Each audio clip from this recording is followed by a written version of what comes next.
আনুষ্ঠানিকভাবে নির্বাচনী দৌড়ে প্রবেশ করতে যাচ্ছে ছাত্রদের দলখ্যাত জাতীয় নাগরিক পার্টি। আজ এই দলটি নির্বাচন কমিশনে নিবন্ধনের জন্য আবেদন করেছে এবং এই দলটির কয়েকজন সদস্যকে নির্বাচনে জেতার ব্যাপারে বেশ উচ্চাকাঙ্ক্ষী বক্তব্য দিতেও দেখা যাচ্ছে। এদিকে উত্তেজিত জনতা সাবেক প্রধান নির্বাচন কমিশনার নুরুল হুদাকে ধরে পুলিশের হাতে দিয়েছে। এসব নিয়ে আজকের ভোটের ট্রেন, আপনার সঙ্গে আছি আমি আজহার লিমন। প্রতিদিনের মতো আজও আমরা কথা বলবো নির্বাচন রাজনীতি নিয়েই, কথা বলবো এনসিপির নিবন্ধন এবং রাজনীতি প্রসঙ্গে। তবে তার আগে চলুন আমরা একটু জেনে নেই এই নুরুল হুদার গ্রেপ্তার প্রসঙ্গ।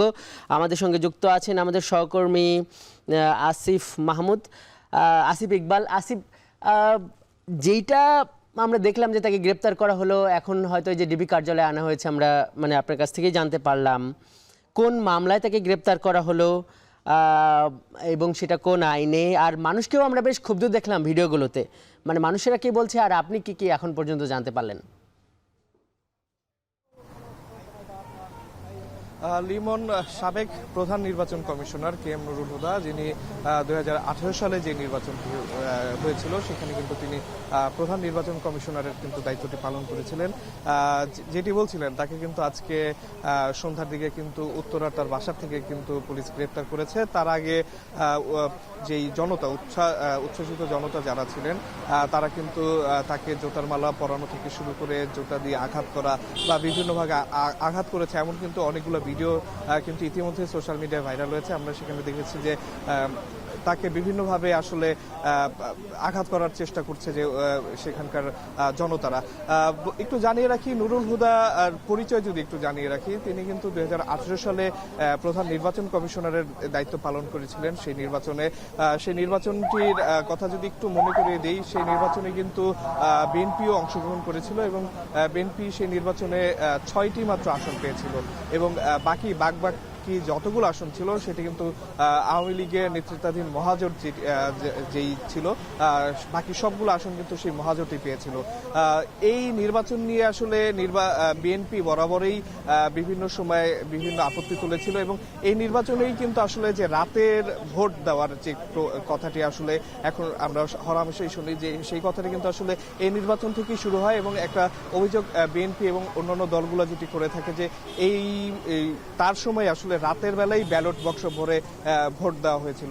তো এই যে বিভিন্ন অভিযোগ, সেই বিভিন্ন অভিযোগের ভিত্তিতে তার নামে মামলা হয়েছে আমরা যত জেনেছি শেরেবাংলা থানায়, এবং সেই মামলার ইয়েতেই কিন্তু আসলে তাকে আজকে গ্রেপ্তার করা হলো। তো এই ছিল আমার কাছে সর্বশেষ। লিমন, ধন্যবাদ আসিফ। দর্শক, ডিবি কার্যালয় থেকে আমাদের সঙ্গে যুক্ত ছিলেন সহকর্মী আসিফ ইকবাল। আমরা এখন আমাদের আলোচনায় চলে যাচ্ছি। আজ আমাদের সঙ্গে যুক্ত আছেন জাতীয় নাগরিক পার্টির সদস্য সচিব আক্তার হোসেন। সরাসরি যুক্ত হচ্ছি তার সঙ্গে। আক্তার ভাই, আপনাকে স্বাগত আমাদের ভোটের ট্রেনে। আজকে আপনারা নিবন্ধনের জন্য আবেদন জমা দিয়েছেন। আপনাদের মধ্যে একটা উৎসব, একটা মানে বেশ একটা আনন্দ বিরাজ করছিল, আমরা দূর থেকে দেখতে পাচ্ছিলাম। শুরুতেই যেই প্রশ্নটা দিয়ে একটু শুরু করতে চাই, সেটা হলো যে মানে আপনাদের যে একজন নেতা, মুখ্য সমন্বয়ক যিনি নাসিরউদ্দিন পাটোয়ারি, উনি বললেন যে আসন্ন নির্বাচনে আপনারা 400 আসনের মধ্যে 300 আসন পেয়ে জাতীয় সরকার গঠন করবেন। দুইটা প্রশ্ন আছে। প্রথম যে প্রশ্নটা করতে চাই, সেটা কি মানে এই যে 400 আসনের মধ্যে আপনারা 300 আসন পাবেন, এটা কি মানে বুঝে শুনে কথা বলা, নাকি এটা একটা মানে পলিটিক্যাল রেটরিক বা বক্তব্য?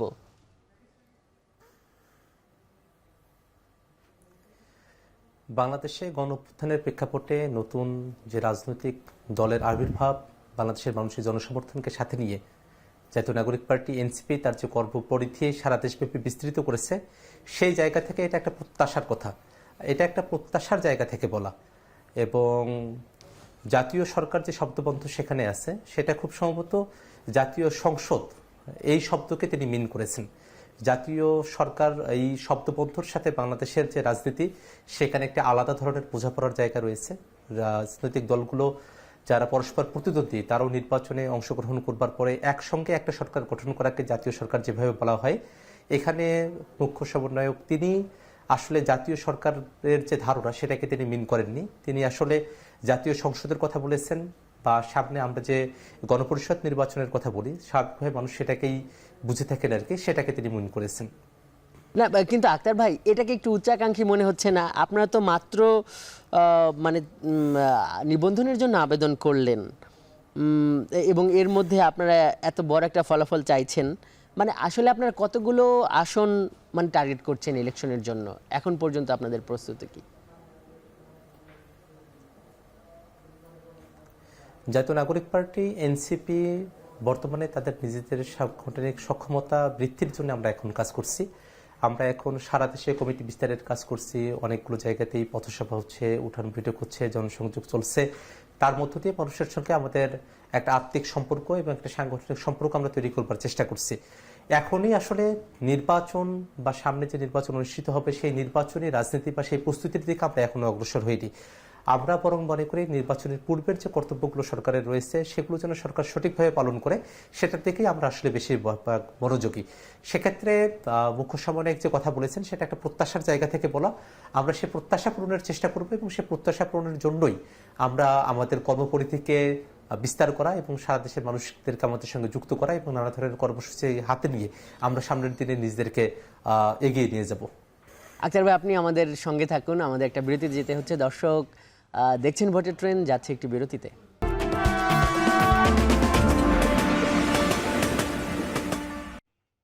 বিরতির পর স্বাগত। দর্শক দেখছেন ভোটের ট্রেন। আজ আমাদের সঙ্গে যুক্ত আছেন জাতীয় নাগরিক পার্টির সদস্য সচিব আখতার হোসেন।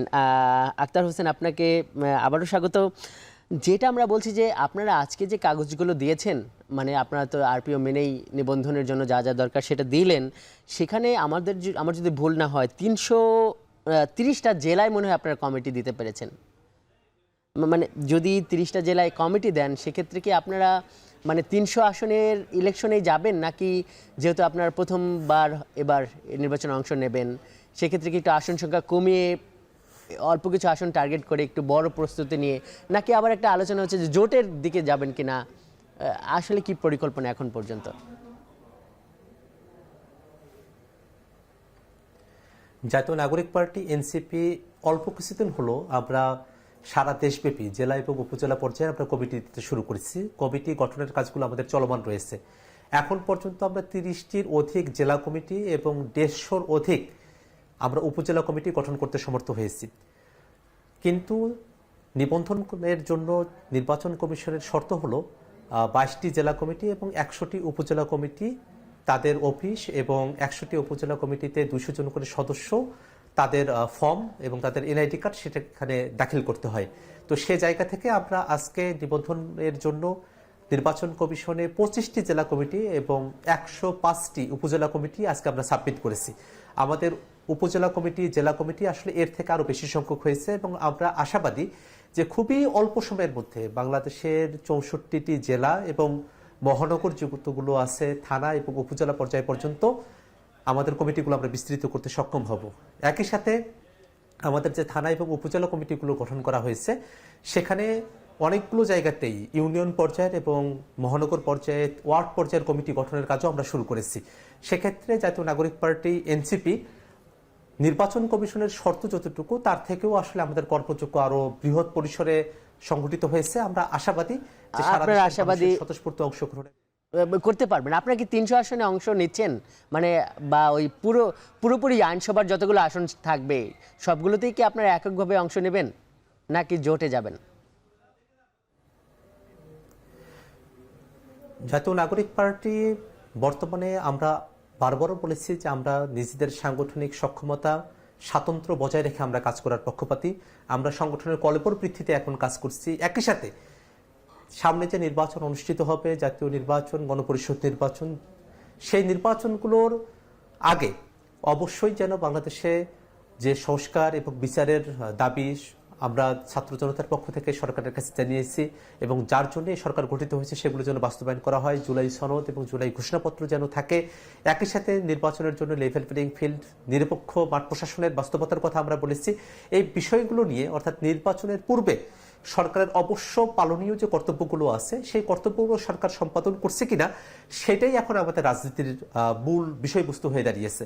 আমরা মনে করি যে সরকার যদি নির্বাচনের পূর্বে তাদের যে কর্তব্যগুলো রয়েছে সে কর্তব্যগুলো সম্পাদন করে তারপরে আমরা নির্বাচনে যে রাজনীতি সেটা এককভাবে প্রার্থিতা দেওয়া বা জোটবদ্ধভাবে নির্বাচন করা হবে কি হবে না, বা যদি সরকার তার কর্তব্যগুলো পালন না করে সেক্ষেত্রে নির্বাচনেই আমরা যাব কিনা, এই প্রশ্নগুলোর সুরাহা আমরা তখন করতে পারবো। এত আগে থেকে এই প্রশ্নগুলোর আমরা সুরাহা করতে এখনই আমরা প্রস্তুত নই। নির্বাচনে যাওয়ার জন্য মানে আপনাদের শর্তগুলো কি কি? মানে এটা আপনারা সবসময় বলেন, যেমন আজকে আপনাদের দলের যিনি আহ্বায়ক উনি বলেছে যে জুলাই ঘোষণাপত্র সংস্কার এবং বিচার নিশ্চিতের পরই জাতীয় সংসদ নির্বাচন হতে পারে। মানে আমরা দেখলাম যে আপনারা আপনাদের দলের মধ্যে একটা বড় পরিবর্তন এনেছেন, যে গঠনতন্ত্রে যে প্রধান দুইবারের বেশি হতে পারবে না। কিন্তু এটা একটা নিশ্চয়ই আপনারাও লেখালেখি করেছেন, ভালো ব্যাপার। কিন্তু ঐকমত্য কমিশনে যেটা আমরা যদি আজকেও আলোচনায় দেখি যে প্রধানমন্ত্রী দুইবারের বেশি হতে পারবে না, এ ব্যাপারেও কিন্তু সবগুলো রাজনৈতিক দল এক নয়। এবং মানে এরপর তো আরও অনেক গুরুত্বপূর্ণ ব্যাপার আছে এই সংস্কারের ব্যাপারে, এনসিসি, দ্বিকক্ষ আইনসভা, জুলাই সনদ বিচার। মানে আপনার কাছে কি মনে হয় কতটা হবে? মানে অনৈক্য তো অনেক।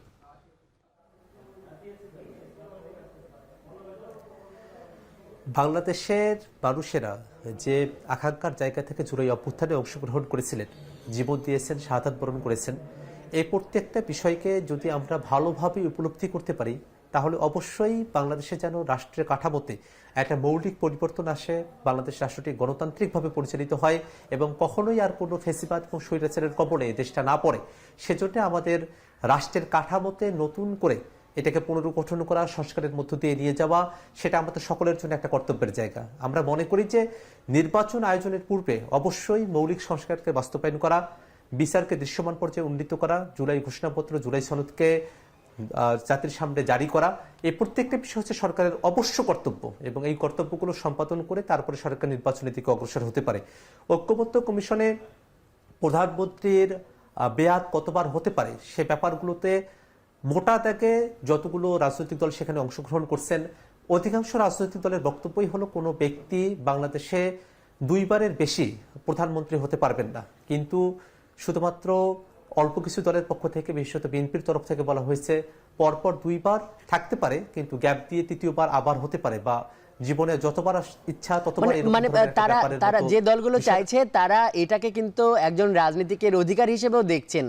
মানে তারা বলছেন যে এভাবে একজন রাজনীতিকের হাত পা বেঁধে দেওয়া যেতে পারে না, এটা তার একটা পলিটিক্যাল রাইট। আপনি কি বলবেন? বিশ্বের অনেকগুলো দেশে এই উদাহরণটা আছে। ইভেন আমেরিকাতেও কোনো একজন ব্যক্তি তার জীবনে দুইবারের বেশি তিনি রাষ্ট্রপতি, সেখানকার প্রেসিডেন্ট হতে পারেন না। এই জিনিসটা কিন্তু আমেরিকাতে চর্চিত হয়ে আসছে। এবং বাংলাদেশের যে প্রেক্ষাপট, বাংলাদেশের প্রেক্ষাপটে আমরা দেখেছি যে অতীতে একজন ব্যক্তিকে কেন্দ্র করেই বা একটা ফেসিবাদী কাঠামো তৈরি করার দিকে সেই সরকারগুলো ধাবিত হয়েছিল। আমরা দেখেছি যে একজন ব্যক্তিকে কেন্দ্র করে রাষ্ট্র পরিচালনা হওয়া, তার উপরেই সবকিছু ডিপেন্ডেন্ট থাকা, এই বিষয়গুলো যেমন বাংলাদেশে বাকশাল নিয়ে এসেছিল, তেমনিভাবে স্বৈরাচার নিয়ে এসেছে। এবং পরবর্তীতে শেখ হাসিনার নেতৃত্বে যে ফেসিবাদ বাংলাদেশে প্রতিষ্ঠিত হয়েছিল, তা কিন্তু এক ব্যক্তি কেন্দ্রিক রাষ্ট্র ব্যবস্থার কারণে এটা সম্ভবপর হয়েছিল। আমরা মনে করি যে রাজনৈতিক দলগুলো কখনোই এক ব্যক্তি কেন্দ্রিক হওয়া উচিত নয়, বরং এক ব্যক্তির যে কাল্ট নির্মাণের যে রাজনীতি, সেখান থেকে বেরিয়ে এসে গণতন্ত্রের চর্চাকে সমুন্নত রাখতে এবং আমাদের অতীতের যে অভিজ্ঞতা, সেই অভিজ্ঞতাকে মাথায় রেখে আমরা কোনো একজন ব্যক্তি বাংলাদেশে যেন দুইবারের বেশি প্রধানমন্ত্রী হতে না পারেন তার জীবদ্দশায়, সেটাকে আমরা প্রপোজাল হিসেবে দিয়েছি। এবং আমরা মনে করি এর মধ্য দিয়ে বাংলাদেশে একজন ব্যক্তিকে কেন্দ্র করে ফেসিবাদ তৈরি হওয়ার যে সম্ভাবনার জায়গা রয়েছে, স্বৈরাচার তৈরি হওয়ার সম্ভাবনা এবং ক্ষমতাকে প্রলম্বিত করার যে ব্যাপারগুলো অতীতে ঘটেছে সেগুলো আর ঘটবে না। এবং এই কারণেই নতুন বাংলাদেশে নতুন মানুষের হাতে ক্ষমতা আবর্তিত হবে। জনগণ যাদেরকে পছন্দ করবে তাদেরকে ভোটের মাধ্যমে ক্ষমতা তাদের হাতে অর্পণ করবে। এই সিস্টেমটা গণতান্ত্রিকভাবে আমাদের এখানে ডেভেলপ হওয়া প্রয়োজন। সেই জায়গা থেকেই আমরা সেই জায়গাটা নিশ্চিত করার জন্য আপনারা মনে করছেন যে আপনার পক্ষে যে পরপর দুইবারের প্রধানমন্ত্রী হওয়া উচিত না। আক্তার ভাই, আপনি আপনাদের সঙ্গেই থাকুন। দর্শক দেখছেন ভোটের ট্রেন, যাচ্ছে আরেকটি বিরতিতে।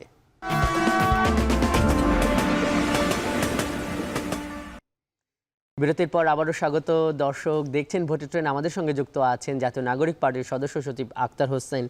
আক্তার হোসেন, আমরা যে বিষয়টা আপনাদের প্রায় বলতে শুনি, যেটা আপনাদের আহ্বায়কও সেদিন ঐকমত্য কমিশনের সভা শেষ করে বলেছে, যে মৌলিক বিষয় যদি একমত যদি না হওয়া যায় বা জুলাই চার্টারে যদি মৌলিক বিষয়গুলোর একটা সুরাহা না থাকে, তাহলে তারা ওই জুলাই চার্টারে সই করবে কি করবে না, এরকম একটা ব্যাপার আছে। আপনিও আজকে বললেন যে নির্বাচনে যাবে কিনা। মানে আপনার এই মৌলিক বিষয় বলতে মানে কয়টা বিষয় বোঝাচ্ছেন?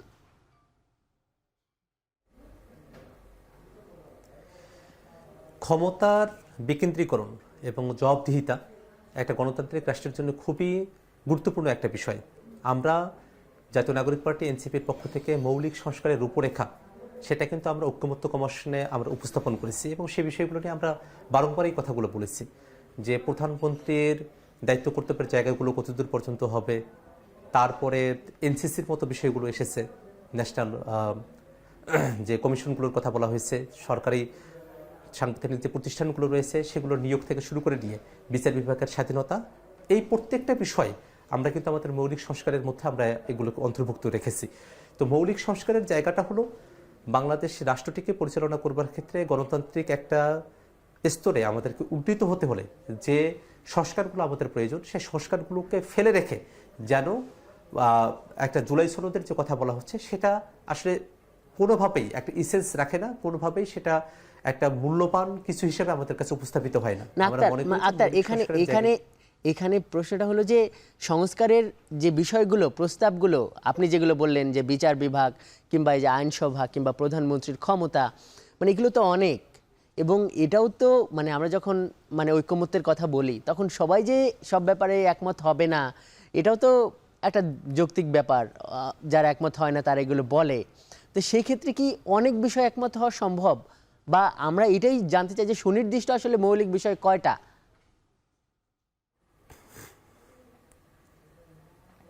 আমরা জাতীয় নাগরিক পার্টি এনসিপির পক্ষ থেকে আমাদের যে ডকুমেন্টস আমরা ঐক্যমত্য কমিশনের কাছে উত্থাপন করেছিলাম সেখানে 8 থেকে 10টা বিষয়কে আমরা মৌলিক সংস্কারের অন্তর্ভুক্ত বলে আমরা উল্লেখ করেছি। সেই বিষয়গুলো নিয়ে আমরা এর আগেও আমরা বিস্তারিত কথা বলেছি, কিন্তু এখন যে কথাটা বেশি বলা জরুরি মনে করছি, অনেকে বলছেন যে সবগুলো বিষয়ে সবাইকে কেন একমত হতে হবে, যদি সবগুলো বিষয়ে সবাই একমত হয় তাহলে সেটা কিনা বাকশালে রূপান্তরিত হয়, এরকম ধরনের বক্তব্য অনেকে দিয়েছেন।